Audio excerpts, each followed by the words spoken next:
நண்பர்கள் எல்லாருக்கும் வணக்கம். இன்றைக்கி வந்து என்ன பார்க்கலான்னு பார்த்தீங்கன்னா, மே 2 உடைய கரண்ட் அஃபேர்ஸ் வந்து பார்க்கலாம். நம்ம சேனலில் பார்த்தீங்கன்னா, ரெகுலராக வந்து எவ்ரிடே வந்து கரண்ட் அஃபேர்ஸ் வந்து அப்டேட் பண்ணி கொடுத்துட்ருக்கோம். ஸோ நம்மளுடைய சேனல் சப்ஸ்கிரைப் பண்ணாதவங்க கொஞ்சம் சப்ஸ்கிரைப் பண்ணி அதை ஃபாலோ பண்ணி வச்சுக்கோங்க. சரி வாங்க பார்க்கலாம். ஃபர்ஸ்ட் கொஸ்டின் பாருங்கள். ஜிஎஸ்டி நடைமுறைக்கு வந்த ஆண்டு வந்து என்ன அப்படின்னு சொல்லி கேட்குறாங்க. அதுக்கான ஆன்சர் பார்த்தீங்கன்னா ஆப்ஷன் பி 2017 நடைமுறைக்கு வந்திருக்கும். சரிங்களா? ஸோ அதுக்கப்புறம் பார்த்தீங்கன்னா, உழைப்பாளர் தினம் எப்போது அப்படின்னு சொல்லி கேட்குறாங்க. இது எல்லாருக்கும் தெரிஞ்சது தான்.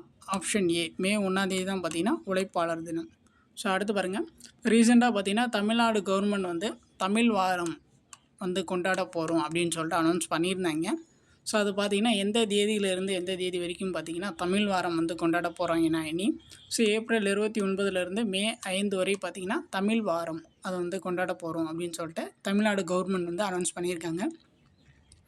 அடுத்த கொஸ்டின் பாருங்கள், உலக அளவில் சுற்றுலா தரவரிசையில் இந்தியாவுடைய இடம் வந்து என்ன அப்படின்னு சொல்லி கேட்குறாங்க. அதுக்கான ஆன்சர் பார்த்திங்கன்னா ஆப்ஷன் டி 39வது பிளேஸில் இருக்குது. உலக அளவில் சுற்றுலா தரவரிசையில் இந்தியாவுடைய இடம் பார்த்திங்கன்னா 39. ஸோ அடுத்து பாருங்கள், இந்தியாவிலிருந்து ஏற்றுமதி செய்யப்படும் புழுகல் அரிசிக்கு டேஷ் ஏற்றுமதி வரி விதிக்கப்பட்டுள்ளது அப்படின்னு சொல்லி கேட்குறாங்க. அதுக்கான ஆன்சர் பார்த்திங்கன்னா ஆப்ஷன் சி 20% வந்து வரி விதிச்சிருக்காங்க. அடுத்து பாருங்கள், 2023 ஆண்டிற்கான கேல் ரத்னா விருது பெற்றவர்கள் வந்து யார் அப்படின்னு சொல்லி கேட்குறாங்க. இது பார்த்திங்கன்னா 2023 ஆண்டிற்கான கேல் ரத்னா விருது பார்த்திங்கன்னா இப்போ தான் வந்து கொடுத்துருக்காங்க. யாராருக்கு கொடுத்துருக்காங்க அப்படின்னு சொல்லி பார்த்திங்கன்னா சாத்விக் சராய், அதுக்கப்புறம் பார்த்திங்கன்னா சிராக் ஷெட்டி, இவங்க 2 பேருக்கு வந்து கொடுத்துருக்காங்க. கேல் ரத்னா விருது பார்த்திங்கன்னா விளையாட்டுத்துறைக்கு கொடுக்கப்படும் ஒரு விருது தான். சரிங்களா?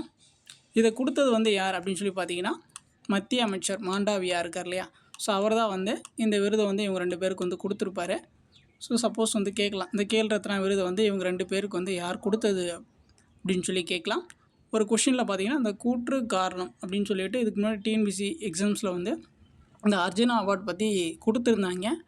மேலே வந்து யார் வந்து விருது வாங்கினாங்க அப்படின்னு சொல்லி கொடுத்துருந்தாங்க. காரணத்தில் பார்த்திங்கன்னா யார் விருது கொடுத்துருந்தாங்க அப்படின்னு சொல்லிட்டு ஆல்ரெடி வந்து டிஎன்பிசி எக்ஸாம்ஸில் வந்து கொஷின்ஸ் வந்து கேட்டிருக்காங்க.